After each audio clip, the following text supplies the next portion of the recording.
Morning student. देखो बेटा, भारत में राष्ट्रवाद। देखो, भारत में राष्ट्रवाद जो है उसका अगला जो टॉपिक है सामूहिक अपनेपन का भाव। सामूहिक अपनेपन का भाव। सामूहिक अपनेपन का भाव कब उत्पन्न होगा भाई? मेन बात आई कि सामूहिक अपनेपन मतलब समाज के अंदर अपनेपन का भाव, तो वो भावना जो है राष्ट्रवाद कहलाती है। जब एक दूसरे में मेल मिलाप होगा, एक दूसरे के प्रति लगाव होगा,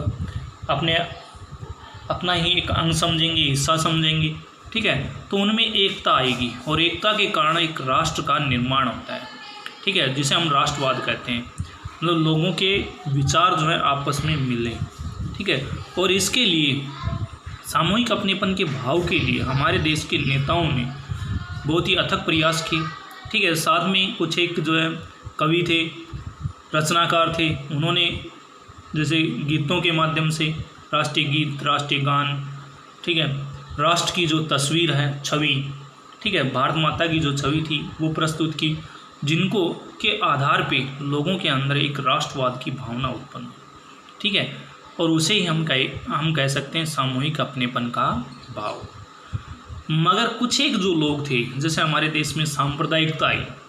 सांप्रदायिकता किसके आधार पे होती है भाई? धर्म के आधार पे होती है, क्योंकि भारत जो एक बहुधर्मी देश है, अनेक धर्मों का देश है, ठीक है। और इसे जब ये स्वतंत्र हुआ तो इसे धर्मनिरपेक्ष भी बनाया गया है। क्यों बनाया गया? क्योंकि यहाँ सभी धर्मों के लोग जो हैं रहते हैं, उनके साथ किसी प्रकार का भेदभाव ना हो, इसके लिए उन्होंने हमारे देश को के जो संविधान है उसके अंदर जो है देश को धर्मनिरपेक्ष राष्ट्र का दर्जा दिया गया।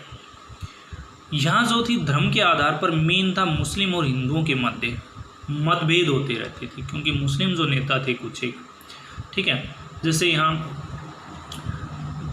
भारत और पाकिस्तान का जो विवाद था, ठीक है, ये देश जब बंटवारा हुआ तो इसकी मांग तो सबसे जैसे लास्ट में मोहम्मद अली जिन्ना ने रखी थी, मगर इसको जो जन्म देने वाला जो था वो मोहम्मद इकबाल था, ठीक है।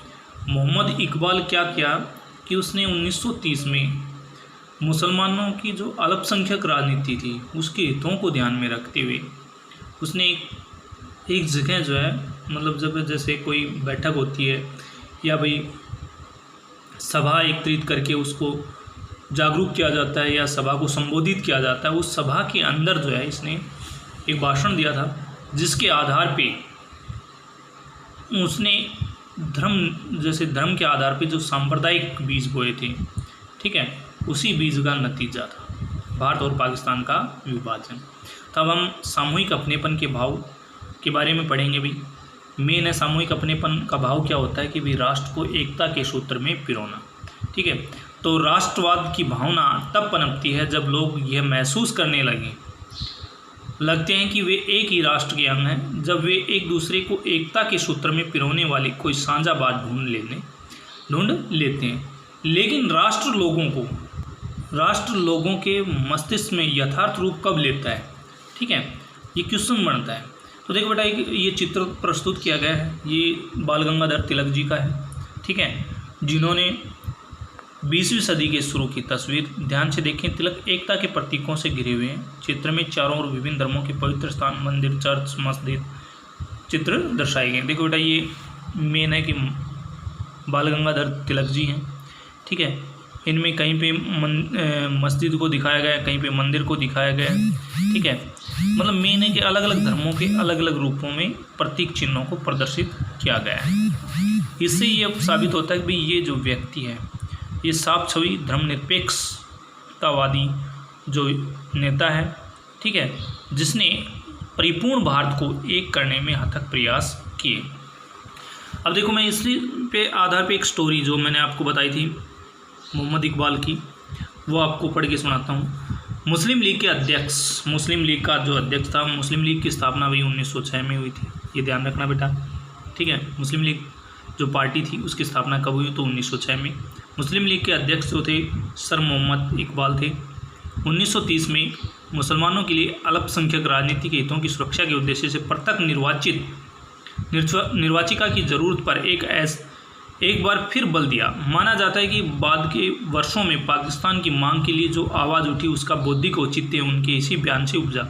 उन्होंने जो कहा इस प्रकार था कि मुझे ये कहने में ज़रा भी हिचकिचाहट नहीं होती कि अगर स्थायी सांप्रदायिक बंदोबस्त के तौर पर भारतीय मुसलमान को उसके अपने भारतीय होमलैंड में मातृभूमि, ठीक है, में अपनी संस्कृति और परंपरा के अनुसार पूर्ण एवं स्वतंत्र विकास का अधिकार दिया जाए तो वह भारत की स्वतंत्रता के लिए अपना सब कुछ न्यौछावर करने को तैयार हो जाएगा। प्रत्येक समूह को अपने तरीके से स्वतंत्र विकास का अधिकार है। यह सिद्धांत किसी संकुचित सांप्रदायिकता की भावना से नहीं उपजा है। जो समुदाय अन्य समुदायों के प्रति दुर्भावना रखता है वह नीच और अधम है। मैं अन्य समुदायों के रीति रिवाजों, धर्म और सामाजिक संस्थानों का अगाध सम्मान करता हूँ। कुरान की हिदायतों के अनुसार यह मेरा दायित्व है कि अगर ज़रूरत हो तो मैं उनके उपासना स्थलों की भी रक्षा करूँगा, लेकिन मैं उस सांप्रदायिक समूह को प्रेम करता हूँ जो मेरे लिए जीवन और आचरण का स्रोत है। यहाँ बात आ गई सांप्रदायिक समूह, मतलब ऐसे समूह जो धर्म के आधार पे। तो वो इसने कहा कि भाई मैं ऐसे सांप्रदायिक समूह से प्रेम करता हूँ जो मेरे लिए जीवन और आचरण, मतलब मैंने जीवन आचरण भाई उसको जो वहाँ से जो भी कुछ मिला, संस्कृति, जो भी साहित्य, जो भी कुछ है, ठीक है, वो सब चीज़ें जो जीवन और आचरण के अंदर विद्यमान होती है, जैसे धर्म है, साहित्य, विचार विमर्श, जो भी है, संस्कृति है, रीति रिवाज, रहन सहन, खान पान, वेशभूषा, सभी कुछ जो भी उस धर्म से प्राप्त हुआ, ठीक है, वो उसके लिए अहम था का स्रोत है, जिसने मुझे अपना धर्म, अपना साहित्य, अपने विचार, अपनी संस्कृति देकर मुझे ऐसा बनाया है। और इस प्रकार मेरी मौजूदा चेतना में अपने पूरे अतीत को एक सजीव कार्यात्मक तत्व के रूप में समो दिया है, ठीक है। ऐसे में अपने उच्चतर आयाम और सांप्रदायिकता होती है धर्म के आधार पर होने वाले हिंसक टकराव भी, या दो धर्मों के मध्य जो हिंसक टकराव होते हैं वो सांप्रदायिकता कहलाती है। धर्म के आधार पर भेदभाव जो किया जाता है वो सांप्रदायिकता होती है। भारत जैसे देश में भीतर एक लयात्मक समुच्चय के निर्माण के लिए अपरिहार्य है। यूरोपीय देशों की तरह भारतीय समाज की इकाइयाँ भूभागों में बटी हुई नहीं है। भारत के सामुदायिक समूह को मान्यता दिए बिना या यूरोपीय लोकतंत्र के सिद्धांत को लागू नहीं किया जा सकता। भारत के भीतर एक मुस्लिम भारत की स्थापना के लिए मुसलमानों की ओर से उठ रही मांग बिल्कुल सही है। हिंदू सोचता है कि पृथक निर्वाचित का प्रस्ताव सच्चे राष्ट्रवाद की भावना के विपरीत है, क्योंकि यह मानता है कि राष्ट्र शब्द का मतलब एक ऐसे सार्वभौमिक मिश्रण से है जिसमें किसी भी सामुदायिक इकाई को अपनी निजी विशेषता बनाए रखने का अधिकार नहीं हो सकता। लेकिन हालात ऐसे नहीं है। भारत नस्ली और धार्मिक विशेषताओं वाला देश है। इसी में आप यह तथ्य भी जोड़ दीजिए कि मुसलमान आर्थिक रूप से सामान्यतः कमज़ोर है, उन पर भारी कर्जे हैं। आमतौर पर खासतौर से पंजाब में और कई प्रांतों में उनकी संख्या कम है। इसके बाद आप देखेंगे कि पृथक निर्वाचिका को बनाए रखने की हमारी बेचैनी का अर्थ क्या है। इसी भावना से जो है मेन है कि समाज के अंदर जो है टकराव उत्पन्न होने लगा है ऐसे विचारों के कारण। तो कुछ एक लोग आ जाते हैं। तो बेटा इसमें मेन क्वेश्चन बना कि पाकिस्तान जो शब्द है उसकी मांग के लिए उठाई गई जो पहली आवाज़ थी वो किसके द्वारा थी? तो सर मोहम्मद इकबाल, ठीक है। कब? 1930 में। दो क्वेश्चन बढ़ गए, ठीक है। कि किस पार्टी के अध्यक्ष थे? तो मुस्लिम लीग के अध्यक्ष थे। मुस्लिम लीग के अध्यक्ष, किस अध्यक्ष ने पाकिस्तान की मांग के लिए सबसे पहले आवाज़ उठाई? तो सर मोहम्मद इकबाल। कब उठाई? 1930। याद रखोगे। देखो ये क्वेश्चन जो है ना बड़ी इंपॉर्टेंट क्वेश्चन है, एनटीएससी में भी आ सकते हैं, ठीक है। अब इसमें एक बात आई कि राष्ट्रवाद क्या होता है बेटा, ठीक है। तो राष्ट्रवाद होता है अपने देश को, ठीक है, सभी लोगों को एकता के सूत्र में पिरोना, ठीक है। और सभी को एकता के सूत्र में बांधने के लिए उनकी अपनी एक पहचान, जैसे राष्ट्र का प्रतीक, ठीक है, चिन्ह जो होते हैं, गीत, साहित्य, ठीक है, गान, तिरंगा, और जो अपने देश की जो छवि होती है, चित्र, मातृभूमि का चित्र, ये सब जो है राष्ट्र को एकता के सूत्र में पिरोने का मेन औचित्य रखते। अब आगे बात करते हैं। देखो भारत माता की जो छवि थी, ये भारत माता की छवि दिखाई गई है बेटा, ये ध्यान रखना। किसके द्वारा बनाई गई थी भारत माता की जो छवि थी? रविंद्रनाथ टैगोर। 1905 में इसने ये छवि जो है प्रस्तुत की थी। ध्यान से देखिए यहाँ दर्शाई गई माँ की छवि शिक्षा, भोजन और कपड़े दे रही है। मतलब इसके जितने भी हाथ दिखाए गए हैं उसके माध्यम से, जैसे कपड़ा दे रही है, ठीक है, ये शिक्षा दे रही है, ये भोजन दे रही है, ठीक है। इस प्रकार एक हाथ में माला उसने सन्यासी रूप, और एक हाथ में माला जो है माला के माध्यम से अपना सन्यासी रूप प्रस्तुत किया है। ये जो नीचे वाला हाथ है इसमें माला है, ठीक है। सन्यासी गुण को रेखांकित करते हैं। अपने पूर्ववर्ती रवि वर्मा की भांति रविंद्रनाथ टैगोर ने भी ऐसी चित्र शैली विकसित करने का प्रयास किया जिसे सच्चे अर्थों में भारतीय माना जा सके। पहला जो चित्रकार था वो राजा रवि वर्मा था भाई, ठीक है। इसने चित्रकारिता पर विशेष बल दिया था। ये ध्यान रखना कि मस्तिष्क में एक यथार्थ रूप कैसे लेता है, कि जो राष्ट्रवाद है वो यथार्थ रूप कैसे लेता है। तो विभिन्न समुदायों, भाषाओं और क्षेत्रों से संबंध, भिन्न भिन्न समूह में सामूहिक अपनेपन का भाव कैसे विकसित किया। मतलब एक राष्ट्र को एकता के सूत्र में बांधने के लिए ये सब कैसे किया। तो सामूहिक अपनेपन की ये भावना आंशिक रूप से संयुक्त संघर्षों के चलते उत्पन्न हुई थी। इसके अलावा बहुत सारी सांस्कृतिक प्रक्रियाएं भी थी जिनके जरिए राष्ट्रवाद लोगों की एक कल्पना तथा दिलो दिमाग पर छा गया था। लोक कथाएँ व गीत, इतिहास व साहित्य, चित्र व प्रतीक सभी ने राष्ट्रवाद को साकार करने में अपना योगदान दिया था। तो राष्ट्रवाद को साकार करने में किन किनों ने योगदान दिया, तो लोकगीत, कथाएँ व गीत, इतिहास, साहित्य, चित्र, प्रतीक व राष्ट्रवाद को मेन है, ये चीज़ें जो है राष्ट्र को साकार करने में मदद दी। जैसा कि आप जानते हैं कि राष्ट्र की पहचान सबसे ज़्यादा किसी तस्वीर में अंकित की जाती है। इससे लोगों को एक ऐसी छवि गढ़ने की से सहायता मिलती है जिसके जरिए वह राष्ट्र को पहचान सकते हैं। 20वीं सदी में राष्ट्रवाद के विकास के साथ साथ भारत की पहचान भी भारत माता की छवि का रूप लेने लगी। यह तस्वीर सबसे पहले अमिंद्रनाथ चट्टोपाध्याय ने बनाई थी। किसने बनाई थी? अमिंद्रनाथ चट्टोपाध्याय, ठीक है, ने बनाई। उन्होंने 1870 के दशक में मातृभूमि की स्तुति के रूप में वंदे मातरम गीत लिखा था। वंदे मातरम जो गीत था हमारा राष्ट्रीय गीत के रूप में आज उसको लिया गया है। किसके द्वारा? बंकिम चंद्र चट्टोपाध्याय द्वारा। कब? 1870 में। कौन सा गीत? वंदे मातरम। किस उपन्यास से लिया गया है? तो वो आनंद मठ से लिया गया है। ये ध्यान रखना है। ये क्वेश्चन बहुत ही इंपॉर्टेंट बनते हैं भाई, और बेसिकली एनटीसी के लिए विशेष भी है, ठीक है। तो क्वेश्चन भी बन जाता है। और इस क्वेश्चन जो है कि भाई बंकिम चंद्र चट्टोपाध्याय जो थे उन्होंने आनंद मठ की रचना कब की? तो 1870 में।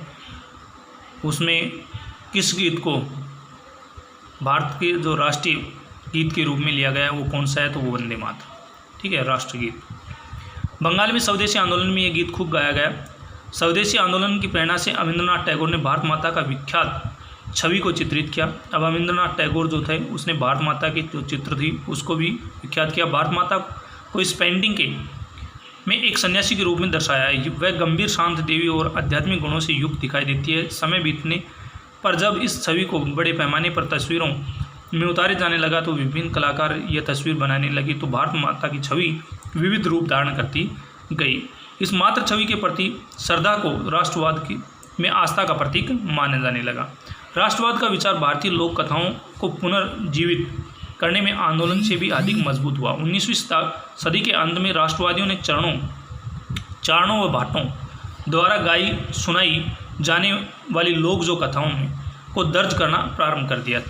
हमारे देश में जैसे चारण और भाट जो थे, भाट आजकल भी आते हैं भाई, जो हारमोनिया सा बजाते हैं छोटा सा, और गांव घूम करके जैसे भिक्षा वगैरह मांगते हैं, ठीक है, वो लोग। तो ये गांव जा कर के गीत व संगीत जो है हमारी संस्कृति की मेन जो धरोहर है उसको सुनाते हैं लोगों को, ठीक है। वे जनश्रुतियों व लोकगीतों को इकट्ठा करने के लिए गांव घूमने लगे। उनका मत था कि यही कहानी हमारी उस परंपरागत संस्कृति की सही तस्वीर पेश करती हैं जो बाहरी ताकतों के प्रभाव से दूषित और भ्रष्ट हो चुकी है। अपने अतीत में गौरव का भाव पैदा करने और अपनी राष्ट्रीय पहचान को ढूंढने के लिए इस लोक परंपरा को बचा कर रखना जरूरी था। बंगाल, अभी पंडित जवाहरलाल नेहरू का चित्र दिया गया है अभी, ठीक है। जवाहरलाल नेहरू एक लोकप्रिय चित्र। इस चित्र में नेहरू भारत माता और भारत के नक्शे को हृदय के पास रखे दिखाई दे रहे हैं। बहुत सारे चित्रों में राष्ट्रवादी नेताओं को अपना सिर भारत माता के चरणों में चढ़ाते हुए दर्शाया गया है। माँ के लिए बलिदान का विचार लोगों की कल्पना में बहुत महत्वपूर्ण था। इसलिए भारत माता की जो छवि थी वो माता के रूप में इसीलिए प्रस्तुत की गई थी। अब बात करते हैं आगे में। खुद रविंद्रनाथ टैगोर भी बाल गीत, लोक गाथा गीत और मिथकों को एकत्र करने निकल पड़े। उन्होंने लोक परंपराओं को फिर से जीवित करने वाले आंदोलन का नेतृत्व किया। नटेशा शास्त्री ने मद्रास में the folklores of southern India के नाम से तमिल लोक कथाओं का विशाल संकलन 4 खंडों में प्रकाशित किया। फोकलोर्स ऑफ सर्दर्न इंडिया नामक तमिल कथाओं का विशाल संकलन 4 खंडों में किसने प्रकाशित किया? तो वो था नटेशा शास्त्री ने मद्रास के अंदर। कहाँ? मद्रास में। ठीक है, ये याद रखना। उसके बाद ये क्वेश्चन बनता है अभी। ठीक है, उनका मत था कि लोक कथाएँ राष्ट्रीय साहित्य होती हैं। ये लोगों के असली विचारों और विशेषताओं को सबसे विश्वसनीय अभिव्यक्ति भी है, और ये विश्वसनीय अभिव्यक्ति है। तो बेटा आज के लिए इतना ही। कल जो है लेसन कंप्लीट हो जाएगा। इसमें जितने भी क्वेश्चन बनाए हैं मैंने वो आपको फिर नोटबुक के अंदर साफ साफ राइटिंग में लिखना है।